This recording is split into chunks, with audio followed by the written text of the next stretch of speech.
Obviously, this is a character that you pinned out of your soul, and now she's going to have to take that and bring it to the screen. Did you guys have to talk much beforehand, before she needed to kind of get a grasp on what you wanted to see?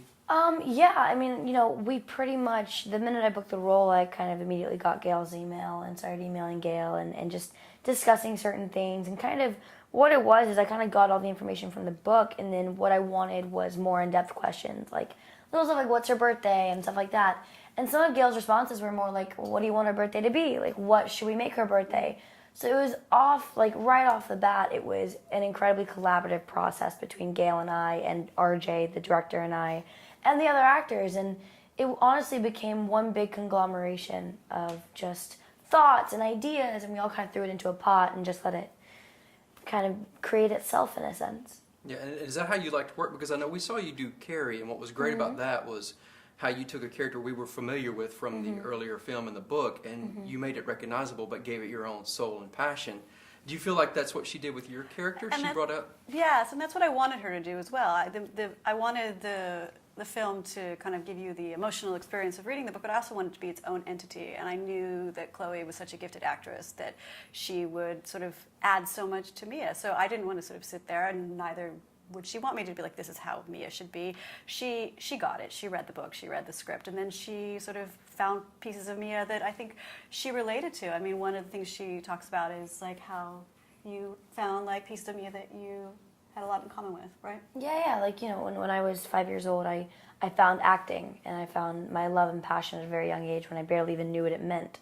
And, kind of the same with Mia, as Mia found the cello when she was about 8 years old. And, I was able to really connect with her passion and her tenacity and her first love, in a sense, for art. And, and hers the cello and mine is acting. And that's our true first love, and we wouldn't give that up for anything in the world. Yeah, you talk about that resonating and connection. There's so much in here for the YA readers, especially now for the young adult moviegoers. I mean, you've got the relationship, you've got the decisions of what you're going to do after high school, you've got this turmoil with the parents. It's like following your dreams.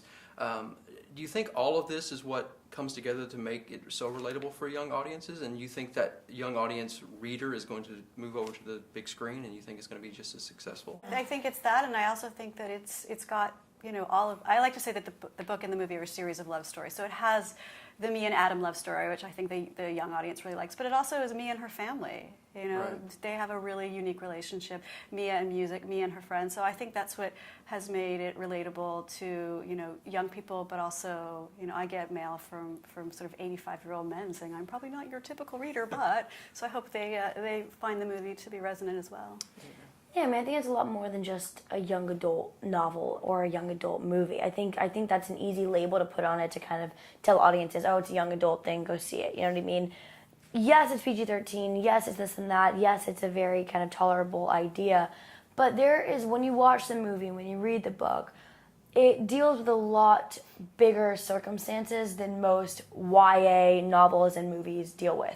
Mm-hmm. It's not just about one girl with a disease or a boy and girl relationship in young love. It encompasses familial love, bonding of friendships, the passion for music.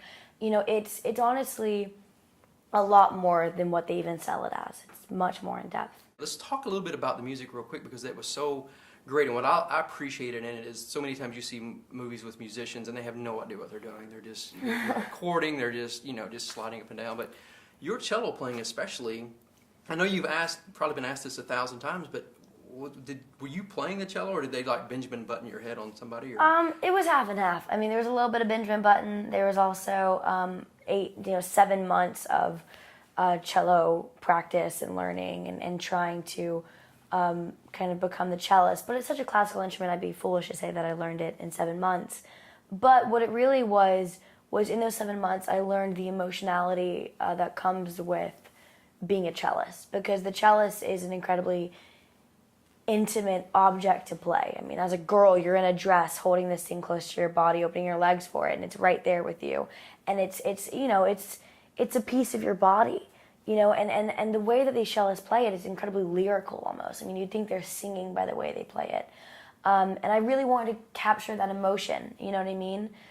And on the other side of it, the technicality, we wanted that to be really perfect, and RJ really wanted that to be perfect. So we had some great doubles, and we kind of did some, mirror imaging, stuff like that, and you know, Yeah. it made the two come together perfectly to create Mia playing the cello. And it's amazing. And with the rock musicians, they're all actual musicians. Like Adam's band, they chose not to hire actors, but to hire musicians. And Jamie Blackley, he plays guitar, he sings, that's actually him. Because they were adamant from the get-go that the music had to be authentic. They didn't want sort of, you know, pretend musicians. So Chloë studying the cello was I mean, I think you knew that right away, that was part of capturing that character. Yeah. And I think the music is one of the things that really makes the movie special, because it really, it just comes alive.